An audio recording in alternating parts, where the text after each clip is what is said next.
Finally, a podcast about civics education. Said no one ever. Until now. This is the Civics Factor, exploring what democracies need to actually solve our problems.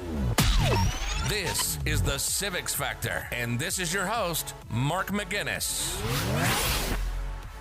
Welcome to the Civics Factor. I'm Mark McGinnis. I'm reporting to you live from my couch. I've been kind of laid up for a little bit here under the weather. In today's episode, I want to talk about the credibility of ideas and how to, figure out a track record. Because, if something happens over time, it creates a record, and then you can analyze that. You can measure that. You can set measurements. You can say whether or not this was good or bad by taking a look at it and assessing its impacts, the implications, the consequences that any and all of it has had on any particular thing that you analyze it against, you measure it against. And in particular, I want to talk about how do you establish a track record for something that just goes by so invisibly taken as must be good or must be bad? Because that, I think, requires a bit of appreciation of complexity, some historical literacy, the ability to, analyze sources even and accept that there's going to be a lot more to the story than maybe that we have received. And really, it does come back to that appreciation of complexity. So what I want to talk about is we have all these perceptions and misperceptions and misconceptions about some of these ideas like communism or the free market. And that has an amazing impact on all of our lives. And we just look at them, one like it's evil, and the other one like it's good. Like the other one, and where you stand on you get into a discussion with somebody, and you say something that's judgmental of the free market, they look at you like you're a communist. Similarly, if you criticize communism and its failures, but I think because we live in a Western context here, this has a different, it's got a different reaction to people because we're already on that home turf of, capitalist free market. Ergo, when you doubt the capitalist free market, you're more instantly looked at like you must be on the other side of things, rather than appreciating complexity. Yesterday was Canada Day, and there was an article from the Out and Abouter saying that, you in fact, it's satirical, but it's you in fact can love where you're from and also criticize it for the things it's done wrong in the past. You could live in a 153-year-old house and appreciate the shelter that it provides you and everything that it does for you. And you can also think about what you need to fix in order to make it better, improve it, more livable, more equitable for people, right? You can have a complexity. You can have both, an appreciation and a critique of something. And we don't quite have that in much of our political culture. And that's a trained thing. There's a natural thing in that we once we get into a conflict, we immediately assume the other person, it's a zero-sum situation, the other person must be on the other side. It's adversarial, it's competitive, and that's just the nature of what conflict does to the brain and how we kind of process that and engage in some fight or flight thing. The other side of it, though, is that it's been trained. We have been trained to think that if you're against X or criticize X, that you must be for Y. Doesn't have to be the case. You could be just trying to do your own thing. You could be your own contrarian. God, I know that one. But when you try to look for, the middle ground between two sides, you may just get universally mistaken for the enemy. It's trained also because we have the existence of political parties, where if you criticize one political party, people assume you're part of another one. And it generally stands to reason that if you're for one political party, it means you want the others to lose, and you are ostensibly have some kind of rational framework for why you want that to be, some kind of rationale or justification that you've rationally arrived at and thought through and argued for, that your side is better and the others aren't. But what that all does is it will reduce the complexity of things. It'll deny the nuances of a situation or an issue So when you get into a discussion about, how we should have more policies or policy direction that looks more socialist, looks more Scandinavian, looks even Russian, circa 1970, um, people will reduce whatever points you might have to, oh, that looks like this, and that's bad, and it's unquestioningly bad. And it's sort of the reverse here, that like if you have a politician or a political party, their game is to win your vote, right? Because that is your one-time currency that they need. And so however they get it, they will try to, I mean, that's why we have a reputation for politicians as being liars and hypocrites. They lie to get your vote. They are hypocrites about their values because when they get into power, they don't actually do the things that they claim that they wanted to do in order to get your vote, in order to get into power. What's important to them is that they get your vote. Because once they have your vote, they know that voters have less attention span and will tune out or get busy with the vicissitudes and the vagaries of daily life and surviving rather, that people will stop paying attention until it comes around to the next election. And that's why you can run on the same issue again and again. It's because it never actually got solved, because the people who got into power didn't actually have an interest or a mind or knew how large the sacrifice would be to solve that issue. And ergo, they don't do it. They paper it over, they give some rhetoric and some words, and then they run on it the next time.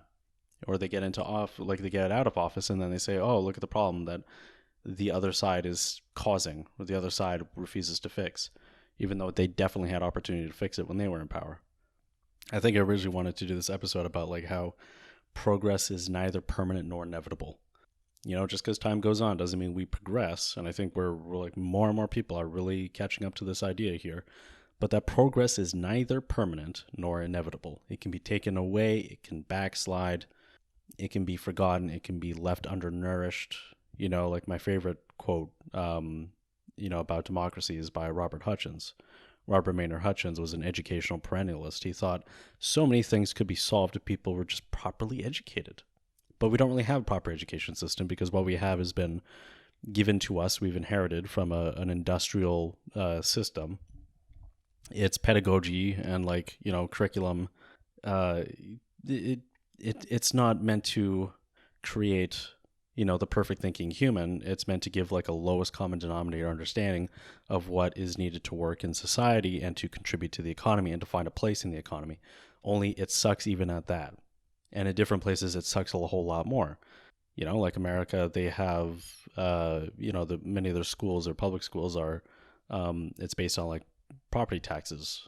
I think it was. So like richer areas will have infinitely more resources to fund their schools that make sure kids get the kind of care and attention that they need. And God knows, like, so many kids have ADHD, so many kids have parents who are working all the time, so many kids have anxiety and are increasingly have more depression. Their lives are filled with amazing and endless distractions in the form of entertainment and video games and social media. And, kids are being given cell phones now, and just the kind of brain rot that can bring. And what we get at the end of it here is like, you now have to find your way in the world.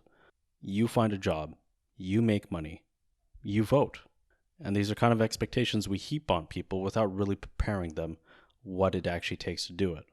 And because things change so rapidly and things are so dynamic, it's always a game of catch up. So our education system is, not the thing that is working best for society right now, along with other things. And Robert Hutchins, was aware of that. And he learned after John Dewey, another American educator. These are fantastically intelligent people, and I highly respect many of the words that they have uttered and the books they've written. But Robert Maynard Hutchins wrote about democracy that the death of democracy is not likely to be an assassination from ambush. It is more likely to be a slow extinction from indifference, undernourishment, and apathy. That the democratic practices, the civic virtue that we need in order to give ourselves the leadership we need to organize and address these issues that we have and in our society, in our times, we're not doing that because we're not putting in the effort to nourish that civic virtue and democratic practices. And that comes squarely back to civics education, as well as, the way our media works, right? The way our political parties recognize how ignorant we are and exploit that over and over. That's why they can do it, right? Why do politicians lie? Because there's a market for it. Why are they hypocrites? Because they know people are rather forgiving, because they can always come back to my side versus the other side. And if they can properly co-opt that this is this side that they have and make you go and reduce the other side and their points and deprive them of their nuance and complexities in their arguments, they know they can get your vote so that they can get into power again. And around we go.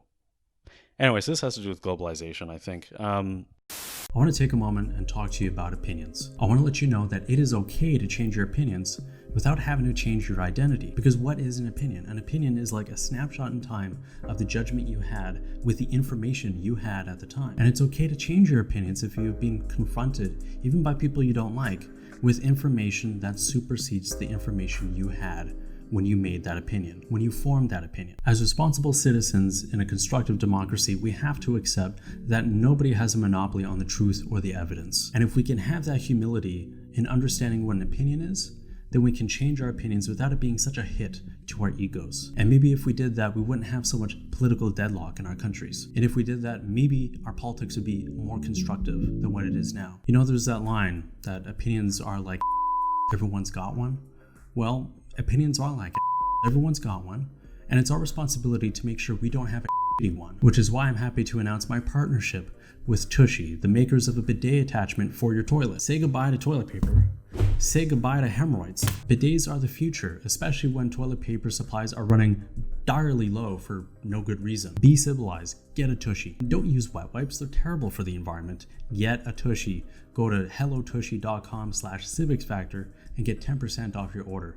That's hellotushy.com/civicsfactor and get 10% off your order. Yeah, so the track records of ideas, right? Communism is considered a bad idea because it leads to bread lines, and it's so thoroughly connected in the American mind to starvation, to a loss of purpose, and just the psychic issue that causes. Well, right now some 40 million Americans are on unemployment. It could be higher. There's miles long things so it didn't really matter that this was in Soviet Russia. This is happening right now in the US because the US is a failed state. It's failing its basic mandate towards its own people, and it's so thoroughly corrupt, and it's just been papered over by rhetoric and distraction, and all of that is being facilitated by people who know how to do that, by consulting industry, by horribly, the insiders and the operatives in the Republican Party, as well as the Democrats. These are some very disgusting human beings, and it's unfortunate because they're the most cynical because they know how fucked people are, and they use that against them by promising to be able to fix it, and we know they won't.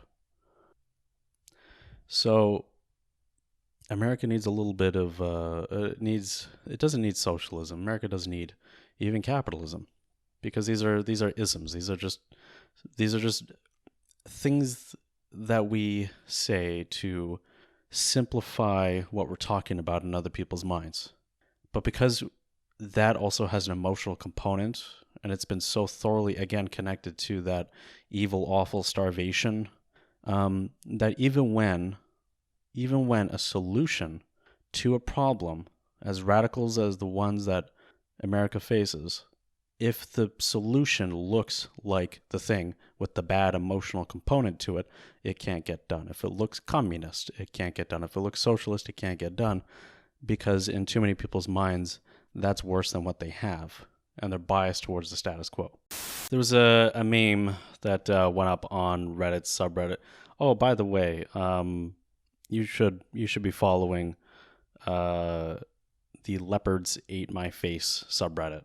It's a pretty fun one, but basically it's about the people who vote for the leopards will eat your face party are always surprised when the leopards eat their face. That kind of I mean, you see it too. It's you know, the person who defended the Catholic Church, their kid gets molested, and it's like, well, yeah, awful, but it happens.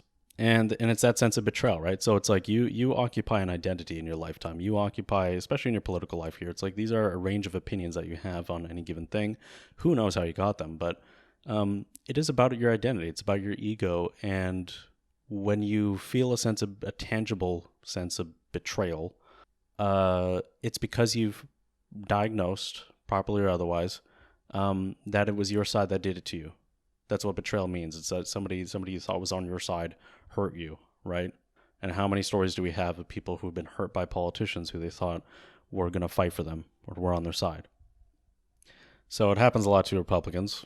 And of course, there's always going to be a cadre of Trumpists and Republicans who will always find a way, and they're definitely being fed this as well. So and this is just part of the compartmentalization and cognitive dissonance that people have, is that they'll always find a way to blame the other side, for something that their own side caused, right? It's like when Mitch McConnell can't get something done in the House or the Senate because it was like it's too unpopular or whatever, then he blames the Democrats, or the Democrats will always blame the Republicans for something that it is their fault, even when it's like pretty very clearly Nancy Pelosi and Chuck Schumer's fault that they didn't fight hard enough on it, or they didn't even consider this option, or they didn't even try to mobilize people like this here. They just capitulated too quickly. They still blame the Republicans, and their followers will go, well, yeah, but it was the Republic, without really, and what this deprives of is credit where it's due. And that really should be the goal of a lot of this here, is that we should be trying to go for credit where it's due and then act on that. Because good decisions are based on good evidence. And how you arrive at good evidence, it takes some procedural thinking. It takes some tool set. It takes some critical thinking. And those are skills that an education system, however it's conceived, however it's structured, should be able to give a citizen, a voter, in a properly functioning democratic state. So subreddit, Leopard Party, leopards ate my face. And so this was done about 10 days ago here in late June. Free market nationalist leopard upset when free market eats face. And it's from it's just quoting a tweet from Bloomberg Economics, which says, Attorney General William Barr says some U.S. businesses are helping China in the race for economic and technological dominance by putting their own earnings above the national interest. So I found that article here. It's from June 21st, 2020. It's by Tony Szuszka. It's a Polish name, I'm almost certain. So Szuszka is how I'm going to butcher that. And it's from Bloomberg. Barr says U.S. businesses part of the problem in battling China. So I'll quote from this here. Attorney General William Barr said U.S. businesses are helping China in the race for economic and technological dominance by putting their own earnings above the national interest. Without naming any company, Barr portrayed parts of the U.S. business community as ingrates because they're willing, this is quoting William Barr, quote, they're willing, ultimately, many of them, to sacrifice the long-term viability of their companies for short-term profit so they can get their stock options and move into the Gulf resort, end quote. While President Trump is confronting China's drive to supplant the West in areas including 5G network technology, the, quote, the American business community has been a big part of the problem, Barr said in a pre-taped interview on Fox News' Sunday Morning Futures. They're not taking the long-term view and the national view of maintaining the American strength. So this is kind of what I mean by the track record of an idea. And then you have the Leopard Party ate, you're surprised the leopard ate your face. It's like this has been the criticism about globalization for a long time, is that it would make capital so easy to move to different countries with more seductive or tempting or whatever I want to say, favorable tax regimes, and it's gonna globalize the labor pool, and it's gonna take away jobs. And what's been replaced is we now have instead of manufacturing jobs in the U.S. and Canada, and part of this was also NAFTA, and then later on I think it was called GATT, the General Agreement on Trade and Tariffs. So it was these free trade agreements here that open up the world markets. both the labor markets and the manufacturing and all this here. And what it does is it competes our different labor pools against one another. And so if you give a supranational, meaning like above a regular national boundaries, you've globalized the economy, but we still have certain measures of progress in our societies that are based on the nation state. And there's a very basic incompatibility here, where you have created a world where on one level, the higher plane, capitalists can do whatever the hell they want, and it has all these attendant consequences that cascade down on people below them. But we still are deriving, our tax base from, the crumbs that fall from that. And then from that tax base, we can invest in things like education. We can invest in things like social services and mental health and addiction services. All this stuff here is dependent on a global economy that is, that we try our best to be favorable to. But the way to be favorable is to provide bottom dollar, because, hey, that's the fucking point of a corporation. And that is how their board of directors have been trained and cultivated and enculturated to think like that. There is a revolving door between executives in the U.S. and abroad and everywhere. And apparently that revolving door is increasing in speed. So people who are in the CEO, people in the CFO, CIO, all these like C-suite level executives, they move around quite often, more often than many other people do, right? So they can be in their office for 6 months here, and they do something that like plumps up the numbers. Why? Because they have a fiduciary responsibility to the board of directors, to their shareholders, that they will increase the profitability of the company. And that is like almost necessarily a short-term thing. And it's changing on some levels, and it's changing in different places here. However, in light of the problems that we have in the 21st century that are vastly coming at us right now, including the ones that are brought on by the pandemic, but mostly because of things like climate change and just, evolving, the stuff that comes from globalization too, like including automation and things like that here, where it's like you're competing the labor pools, people who had decades of union and labor strife to get the quality of living and standard of living that they have, and you're competing them against people who make $2 a day. Well, for the capitalists, the people who are above them, who are like, hey, we need to, the executives and the shareholders, whatever, what makes more sense when they're sitting in the boardrooms?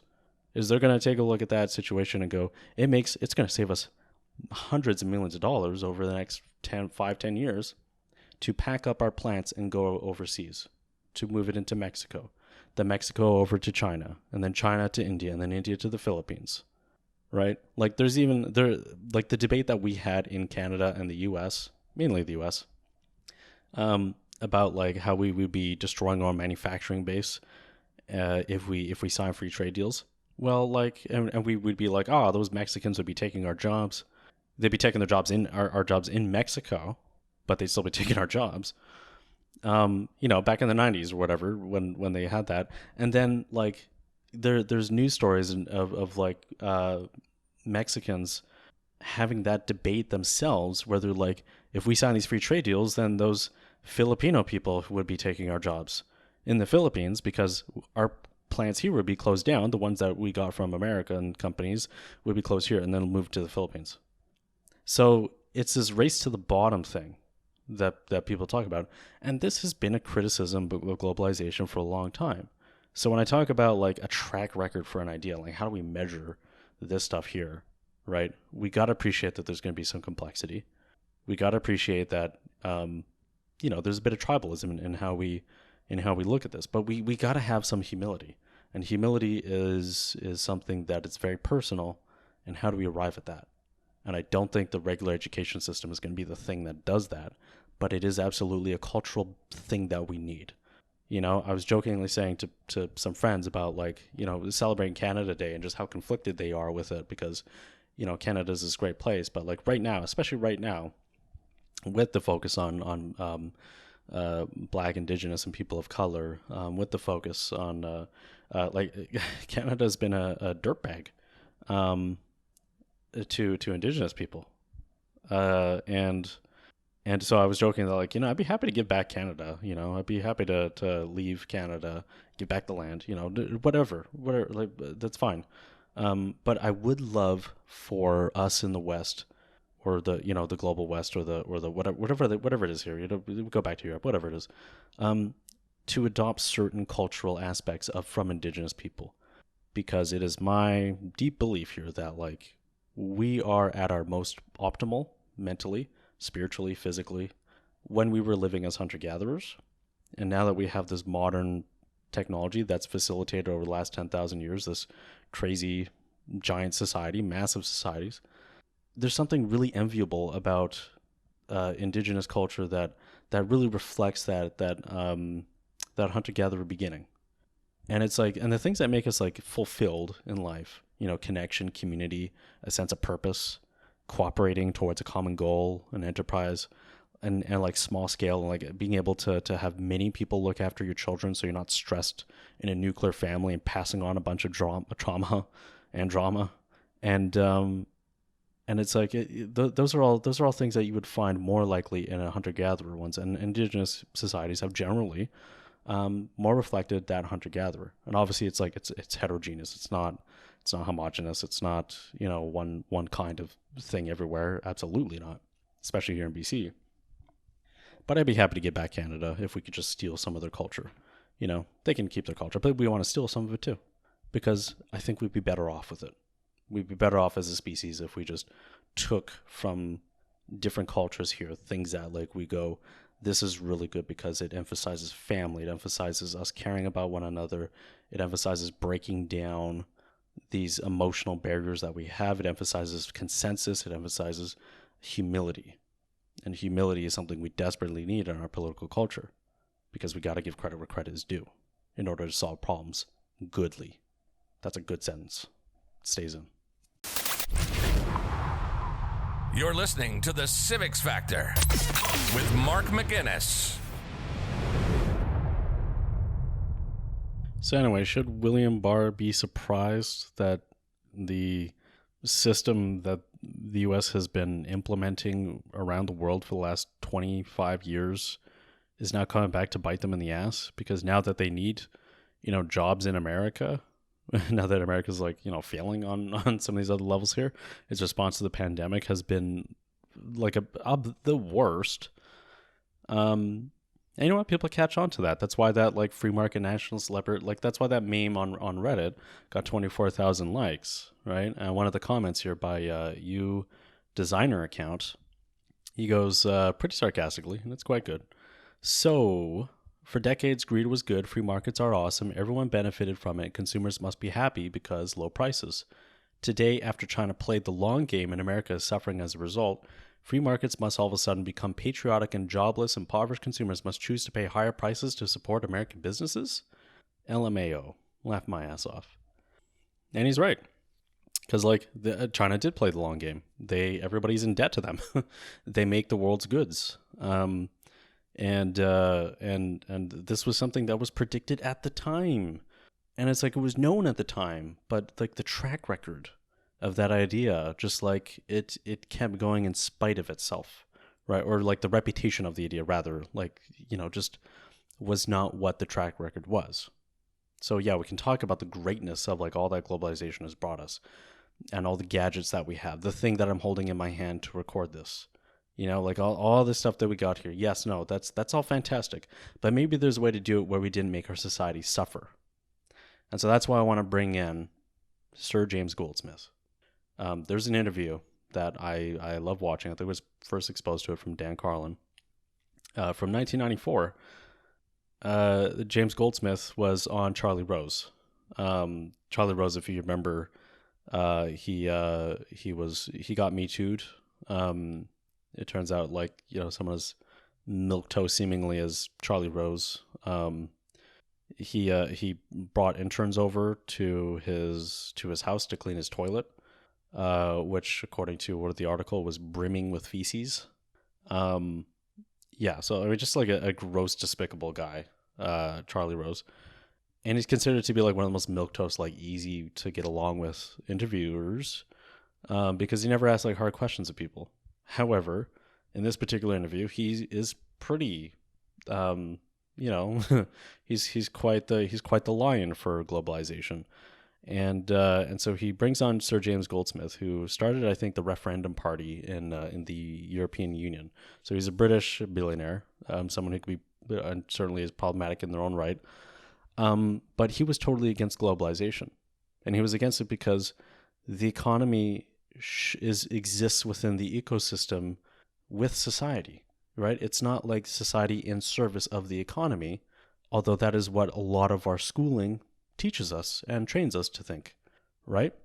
So if all these good things come from globalization, all these good things come from the free market, and everything here is about going into that free market so that we can make as much money as we can, so we can like have upward social mobility, and it doesn't work out, well, that's a track record. And that's something that should come up next time we vote on some of these things. And it should be the things that are asked of politicians. So yeah, I wanna lift liberally from this interview here because it's fantastic. Welcome to the broadcast. Tonight, a discussion about a trade treaty. It is called the General Agreement on Trade and Tariff, GATT for short. We'll talk with Sir James Goldsmith about this treaty and its implications for the world and implications for the United States. You go and you create a corporation in China, and you build a factory in China. And what do you want to sell? Mugs? Sell mugs in China. And you conquer part of the Chinese market by competing there fair and square in China. That's life. That's adding to the activity of China. You're a corporate citizen over there, you're working over there. But if you move a factory from the States and take that to China, not so as to conquer the Chinese market, but so as to re-import the goods into the States, so as to get cheap labor, what are you doing? What you are doing is you are saying to your employees here, you're too expensive, folks. You want money, you want protection, you want unions, you want holidays. Forget it. We can employ 47 people over there who want nothing. If you could see Charlie Rose's like almost disgusted face with James Goldsmith telling him back in 1994, like this is how it's going to work out. I mean, it's this guy's animosity towards somebody telling him about globalization is just so palpable, and it's palpable in a way that you don't quite see on Charlie Rose, because I mean, he's the guy you go to when you want nothing else to happen, right? He's a safe place for a lot of the American elite, and that might be in part why he has this animosity, because everybody that he's being exposed to is saying, hey, this is going to be a great thing. So when somebody comes and says, no, it's not, you immediately like you pigeonhole them, you box them, you put them in a box, and you go, well, you're just going to be against us anyway, right? You're just on the other side of things. But that's why it's great when it's James Goldsmith doing this here, because he's a billionaire and he's for it, and he talked about like, yeah, he's not questioning, the underlying, you want to go and compete in the Chinese market making mugs, and you go there and you create a factory. Hey, great, you're just doing, that's life. So he's not questioning that part of it. What he's saying is, let's not confuse what this will do.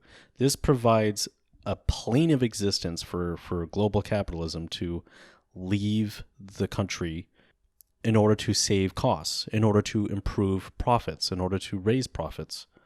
By telling, earlier in the interview, he says, you can hire 47 Vietnamese workers for one American worker. I mean, it's just, that's the kind of trade-off that companies will be making, right? And when they bring in their consultants, when they bring their C-level suite executives in who go, yeah, I'm going to be doing this here for the board of directors. I'm making this pitch here. You want me in this job. You want to give me this contract. You want me to be your consultant here. I can get you the savings and increase your value with shareholders, and they will be happy with you. And then you can get your stock options, and you can go to your golf resort, like William Barr said. Don't be surprised when the leopards eat your face. Don't confuse two issues. One is going out to participate in their growing economies by building there and conquering part of the market. The other is merely killing off employment in your own country, getting rid of your own labor force, transferring it over there and importing it back, purely so as to increase your profit margins. Now, the average company has about 25% of its costs in labor costs, including the social costs and welfare costs around it. 25%. When you move, you can say 25% of volume, that is. You all of a sudden can save over 20%. So your profits go leaping up, but you're totally destroying not only the number of people who've got jobs, but also their salaries. Now, something else Goldsmith touches on here, he's explaining the value added thing here. It's like when you take a raw material, you do something to it, you create value added, which you can then resell at a higher thing. Well, the people who are involved in that here, right? Like the management, the workers, the actual manual laborers who did the thing, as opposed to the person who owns the company, right? Where does that money go? How does that get distributed?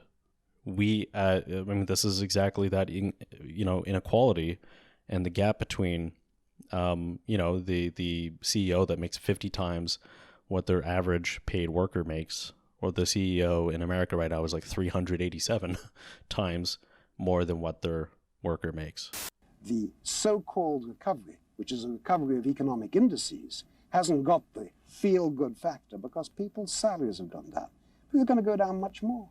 It's only beginning, and the reason is very straightforward.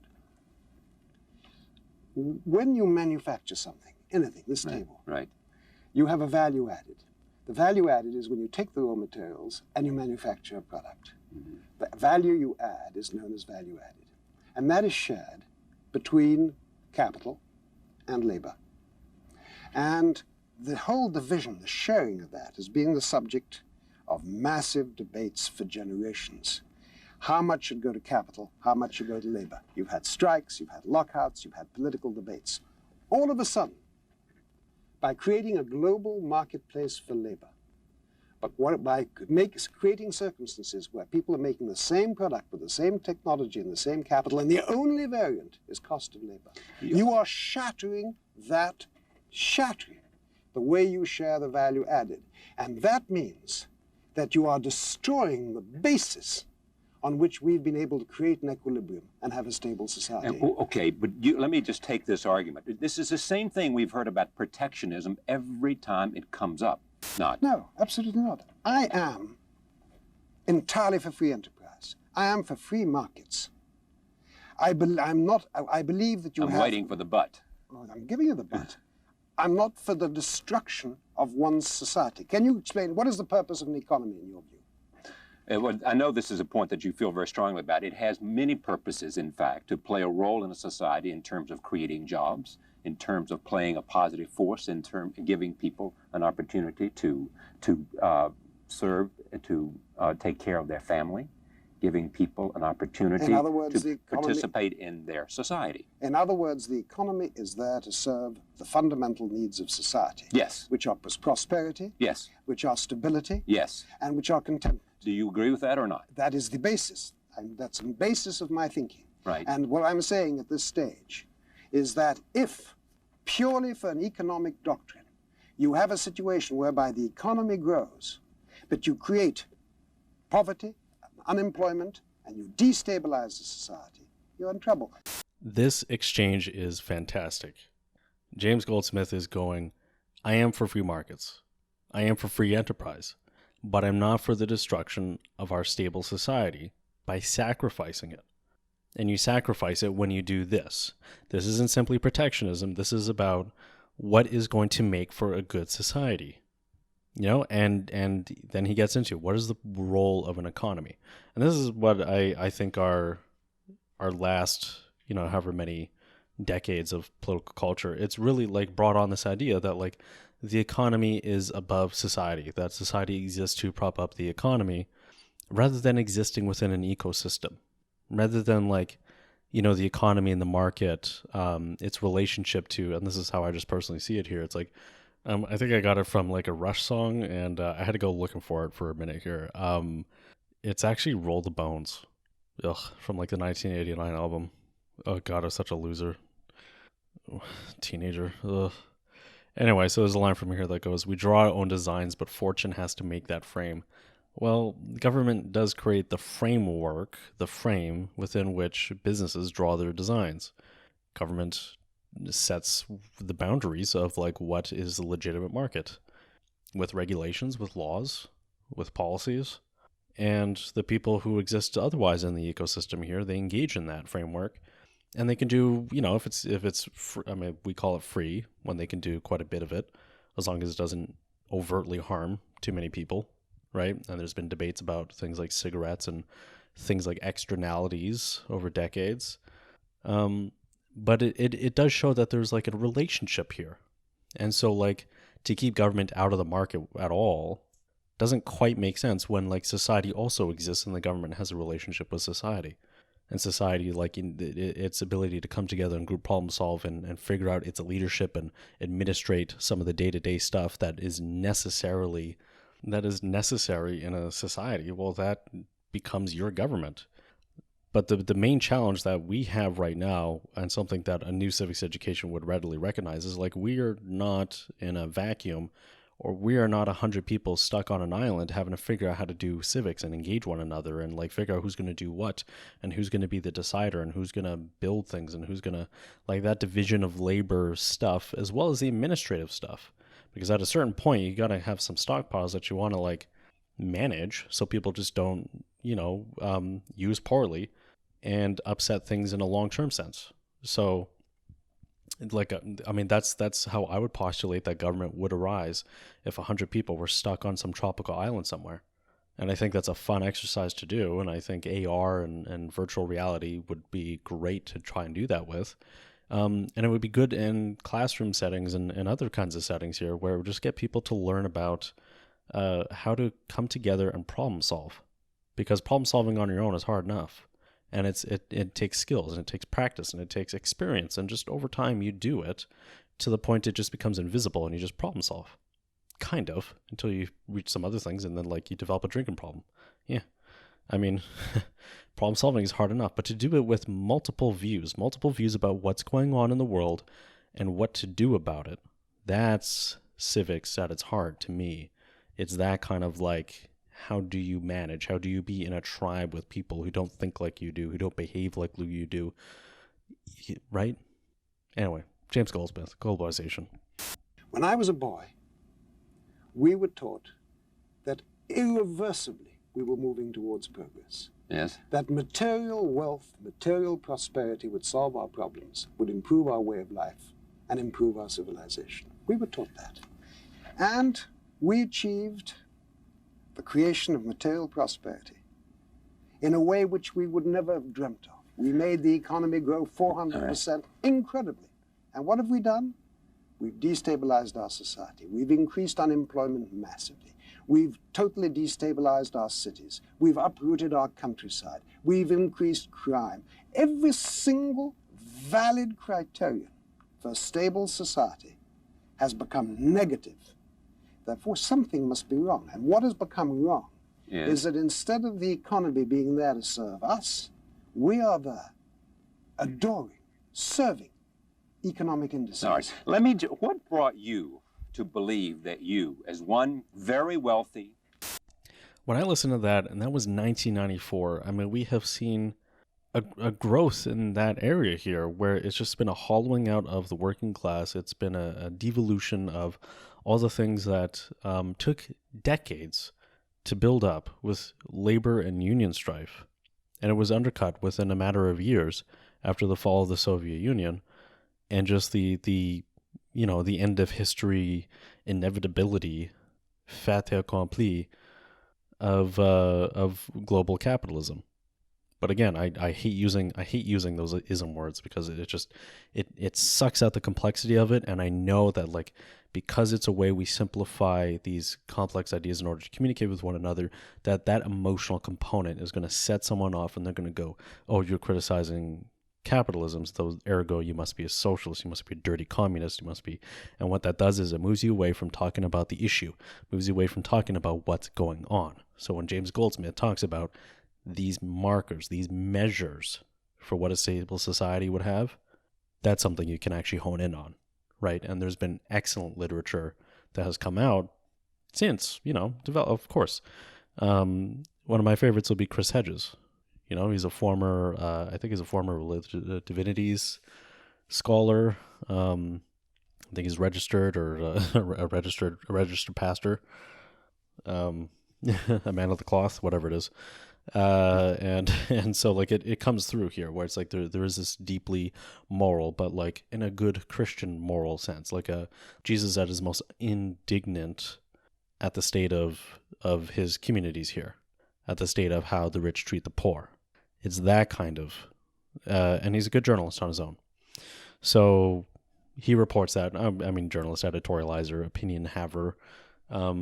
Chris Hedges writes quite prominently here about sacrifice zones, where it's like just places we have just decided as a society, these people don't matter, right? And we see this with like, you know, the average age, and again, it's these ideas here about like the person who works fast food is going to be a young person, and the reason why we don't want to raise the minimum wage is because it's going to hurt businesses who need those low wages in order to do what? Make the food that other people get to enjoy through drive-thrus? The average age of the fast food worker is 29, right? It's not like a young teenager or something who will have that as a transitory, rite of passage.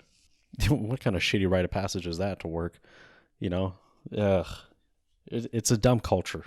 So again, we should steal cultural aspects from like the Japanese and indigenous people and other places around the world and make our culture better. We can give the land back, but we can make our culture better. I'm okay with that. I'm good to go back to Morvern in Scotland, whatever. This next little exchange here is fantastic because this also gets back to, you know, the objective pentagram, the controversy mapping that I do, where it's basically like you're following the money. You're trying to seek out like the different sides of the issue, based on like who benefits from exercising power in this, that way or the other, and who has access to the people who make those decisions and who benefits from the decisions that they make. This is a great one here. And it really shows also like how Charlie Rose he's a hobnobbling, I think that's what you call it, with the elite of America. And eventually he's going to bring on somebody that he's going to, kind of show off that he's taken their side with it. This is a great exchange here. Businessmen, the businessmen of the world, with companies around the world, make you think that you can stop this treaty, this world treaty, when so many governments seem to be in favor of it. Yeah, you just said the right word, governments. Who are the benefit? Who benefits from this? Clinton administration's in favor of it. Who benefits? I'll tell you who benefits. Well, they'll say... I'll tell you who benefits. Let me give you the facts. The facts are the people who benefit are the big major corporations. There's a divorce between the interests of major corporations and of society. When one used to say and believe, and probably rightly, what is good for General Motors is good for the United States. That is no longer true. Yeah. Today, the transnational corporations have annual sales of $4.8 trillion. They account for 1/3 of all, the top 100 alone account for 1/3 of all foreign direct investment. Now, how do they operate? They're no longer linked to the United States, the American ones, or to France, or to Britain. They operate by farming out their production to whatever country produces the cheapest labor, wherever they can get the biggest return on capital and pay the lowest part to labor. Well, does that mean then that all the automobile companies in America are going to move their manufacturing facilities to Mexico? So the big businesses behind GATT, they wanted this framework. They wanted a change to the frame within which they can operate, and they had to lean on the decision makers in order to get that. So the decision makers, the Clinton administration, wanted this to happen. Well, the people who were propping up the Clinton administration were the big business of America. This was also like part of the neoliberal rise or whatever in U.S. history, where they just basically adopted with a socially liberal veneer the same economic premises that Ronald Reagan operated under, and Margaret Thatcher in the UK. So they exerted their big businesses and vested interests who wanted to change to the framework within which they can draw their designs, exerted influence and persuasion onto the decision makers who did what they wanted. And what happened then? Well, we actually have track records of that idea. We have track records of what happened here. And it happened exactly as James Goldsmith said it would. Not Charlie Rose, not the guest that's on later, Laura Tyson, not Bill Clinton. It happened like James Goldsmith did. And no amount of entertainment and distractions that we have today is gonna put the genie back in the bottle, so to speak. So at about 15 minutes into the interview, Charlie Rose introduces the then chair of the U.S. President's Council of Economic Advisors during President Bill Clinton's administration, Laura Tyson. Now, Laura Tyson comes on and is defending the move to globalize, right? The general agreement on tariffs and trade. And so this is like it's quite a back and forth between Laura Tyson and James Goldsmith. And there's quite a bit of like bickering. And I feel like it's unfortunate because both sides are going, well, the facts are just not on your side. The facts are just not on your side. It'd be really nice if, like, you know, in debates in the future that like people would have the patience, or we'd be able to just somehow have panels of fact checkers or something in the wings of a debate between two people, so you can like go between them and the fact checkers and be like, this is what they found, this is what they found. Not really in support of either side either, just like fact checking, you know, just people who are really skilled with the computer and finding the stuff out here, people who might be knowledgeable with it, subject matter experts, right? All for the point of like, okay, maybe we can clarify and have these two people debating solve the issue. But already this is a debate here that's it's adversarial in nature and tone, and it's supposed to be because it's a very consequential and controversial thing, and it's not about like the question isn't how do we have a good economy and society where both sides can then apply their diverse and diversity of views to solve a same problem. So already it's starting from a different place than how debates, especially on television, work. Pro-con debates on television are meant to be adversarial. So there is a lot of bickering on this here, and I'm going to just show like a little snippet of like just how that kind of plays out. But there's a few places in it where I think there was some really good points. James Goldsmith at the minute 23 mark talks about this example of companies that would have $100 million in savings if they pack up their factory in the U.S. and move it over to somewhere else. And if they do that, then they have $100 million in savings. If they choose not to do that, which is Laura Tyson's assertion in some points, which is like, yeah, but not all of them. It's not going to be mainly a problem, right? Then that company in the U.S. would be competing with companies that are saving $100 million a year. So this is what that race to the bottom thing means here. It's like now the incentive is to move stuff overseas. The assertion that people like Laura Tyson and others had at the time was like, no, it'll make it actually the incentive so we would create products to sell to those markets over there, rather than simply, oh, now we can move our labor force over there. And you can re-import into the States the products that you manufacture. And the result is that you will obliterate earnings and employment in the States. First of all, let me point out that an important point that you miss here is the U.S. has, by choice and for a considerable period of time, much lower trade barriers than its partners. So what is going to happen in the Uruguay round, and incidentally what happened in NAFTA, is that the foreign markets are going to become much more open relative to our market. It changes the balance of incentives, making it more attractive for American companies to stay here and produce for those foreign markets. Remember, we have low tariffs and barriers to begin with. It's the rest of the world that doesn't. And we are actually leveling the playing field and making it more possible for American companies to stay here. Let me. But again, we have a track record now of how that worked out. So what do we do when we have both sides claiming that the facts are on their side, that the facts support their position? Like now, because now it's putting some of the onus back on the viewer to be like, who do I believe? Who do I trust? And that's a pretty deeply problematic thing, because we're going to go by usually the person that we're more familiar with, the person that we previously have liked. We might go into a debate already rooting for a side, right? And having a side. And what that does, it again moves you away from giving credit where it's due, moves you away from recognizing and appreciating the complexity of an issue or a topic, and you just find ways of, it's called post hoc justification. You've instinctively or reflexively have taken a side, and you're going to find the justification you need after the fact. And that's where the logical fallacies come in. That's where you start using straw man and ad hominem and any number of these logical fallacies, it's usually because people are trying to rationalize something that they're not really trying to unthread in good faith. And that's because that unthreading requires humility. If you unthread something and you find out you're wrong, we should, in a right world, be able to say, I was wrong, I'm going to change my opinion. But because we don't have that, instead what we do is we just, we attack the other side. So there's got to be some way, right? And we gotta have some like procedural thinking about this. Is it true? Is it partially true? Is it based on correct information? How much of that information is correct? Has the info been put together in a cohesive argument? Maybe some parts of it are really good and other parts are not that good. Does it make an error in its diagnosis of what the problem is? Is it including all the factors that would make a complete picture?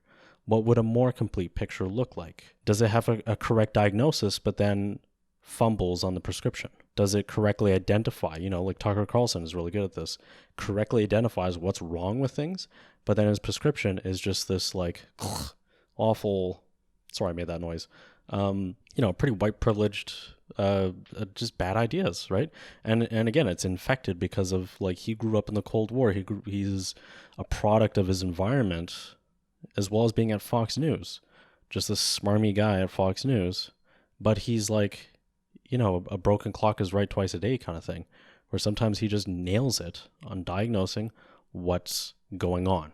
Your diagnosis could be correct, but your prescription for what to do about it could be off. And so how do we determine that? What kind of procedural thinking do we do for that? That's why I'm thinking like debate should be online to some extent, because with debate online, you can actually see when people are going for logical fallacies. And if you have a well-made or moderated debate, and if you have people who are coming together for good faith participation in it, they can commit themselves to a bit of humility, to good practices, to giving credit where it's due, to sticking to the issue, to not going off into logical fallacy land. But if they do, it's easier to pick out, and it's easier to say, hey, this is what you did here. Let's have, let's have a real good faith discussion of it. But it takes training for that, because you have to have good faith participants, and that's not something that people innately understand. People do not innately know how to argue with one another, but they innately feel threatened and will innately look for things that will justify what they need in some way, right? It's like my ego is tied to my opinion about raising the minimum wage or something. And someone says, no, you should change your opinion to universal basic income. But I have staked so much of my reputation and my ego and my identity and the people who I belong with and who I like feel I belong with and don't want to be rejected by on minimum wage, then I'm not gonna like give credit to the information that's being presented to me. I'll finish with a few snippets of Goldsmith here. He has this great response about just like the snappy thing about how we've been worshiping a wrong god, right? The economic index. And we kind of see that right now, where it's like we had how many people, records unemployment in the US, but the stock market has never been better, right? That's that economic index thing of like, the health of a country is its GDP, which is deeply problematic and being eschewed in some places. And it can't go fast enough. But we still look at like our, it's like, how do you measure it? How do you have that like, how do we know that we're progressing, right?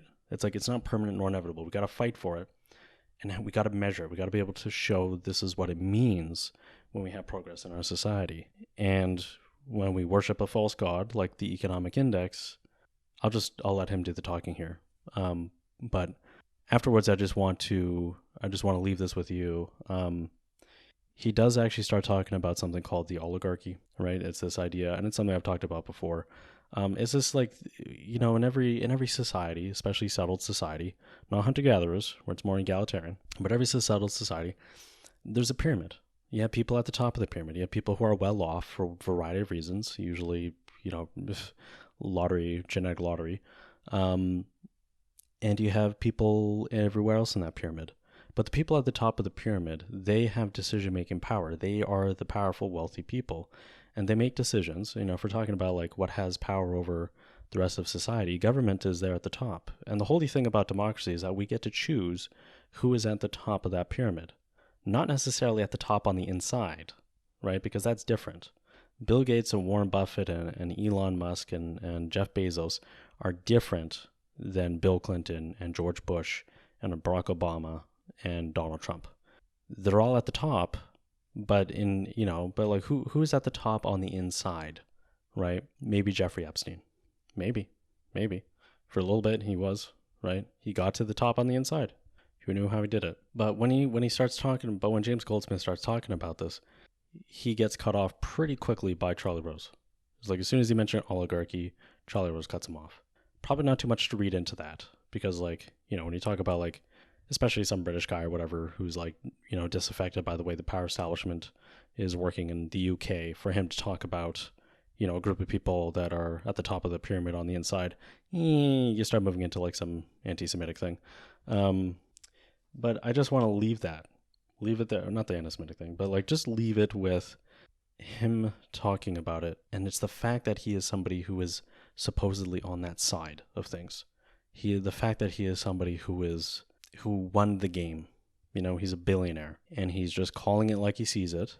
And the way he's seeing it is we are sacrificing society to the economic index, because society is more than simply something that buttresses up the economy. Anyway, the track record of an idea. That was 20 years ago. Is this nonsense? Everything is based in our modern society on improving an economic index. How do we get greater economic growth? How do we grow GNP? And the result is we are destroying the stability of our societies because we are worshipping the wrong God, economic index. And the God we should worship is?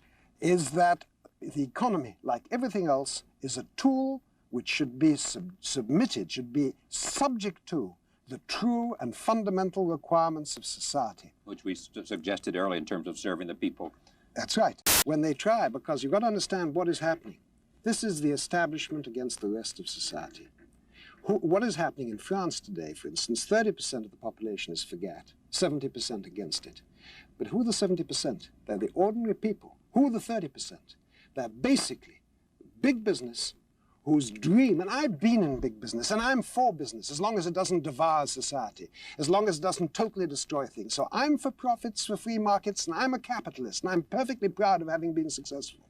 But let me make it clear that we have a conflict of interest, and what is happening is that big business loves the idea of total access to unlimited giveaway labor, which is what it's going to have.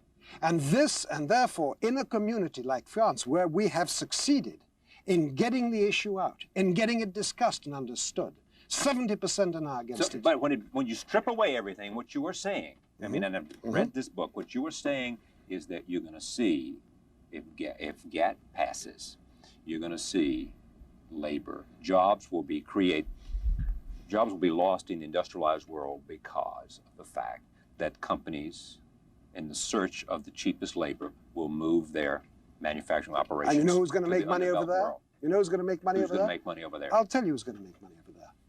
In every developing nation, you have the same pattern. You have a handful of people who control everything. The oligarchy that controls an undeveloped everywhere, I gotta move on. You got to really move on. Well, what you've got, let me just make it clear. The people who are going to lose here in the developed countries are not people like me or you. They're going to be the people who lose their jobs out there. It is the poor in the rich countries who are going to be subsidizing the rich in the poor countries. You've been listening to The Civics Factor, a podcast about civics education. We believe civics should be taught as group problem solving. No side has a monopoly on the truth or the evidence. We hope you've gotten some useful and practical information from this podcast. We'll be back soon, but in the meantime, visit us at www.civicsfactor.com. Find us on Facebook at The Civics Factor, on Twitter at Civics Factor, on YouTube and wherever you get your podcasts at The Civics Factor. Till next time.